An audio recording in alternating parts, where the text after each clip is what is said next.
Bonjour les amis, vous êtes prêts pour une aventure incroyable?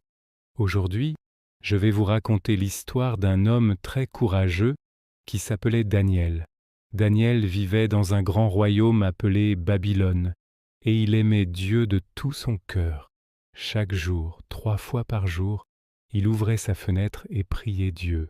C'était son moment spécial avec son meilleur ami, Dieu. Le roi de Babylone aimait beaucoup Daniel car il était très sage et honnête. Mais certains autres conseillers du roi étaient jaloux, très jaloux de Daniel.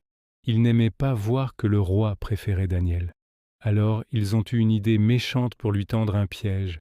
Ils sont allés voir le roi et lui ont dit « Ô grand roi, pourquoi ne pas faire une nouvelle loi? Une loi qui dit que pendant 30 jours, personne ne doit prier un autre Dieu ou un autre homme que toi, le roi. Et si quelqu'un désobéit, il sera jeté dans la fosse aux lions. » Le roi, sans se douter de leur plan, a trouvé que c'était une bonne idée et a signé la loi. Mais Daniel, lui, a continué de prier Dieu comme il le faisait toujours, 3 fois par jour, près de sa fenêtre ouverte. Il n'avait pas peur, car il savait que Dieu était avec lui. Les méchants conseillers l'ont espionné et sont allés tout raconter au roi. Le roi était très triste, car il aimait Daniel et ne voulait pas lui faire de mal. Mais une loi était une loi.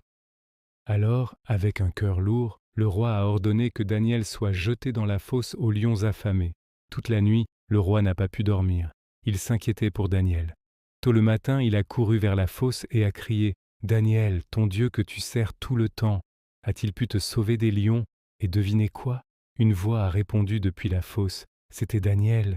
Il a dit « Mon Dieu a envoyé son ange pour fermer la gueule des lions, et ils ne m'ont fait aucun mal. » Le roi était si heureux.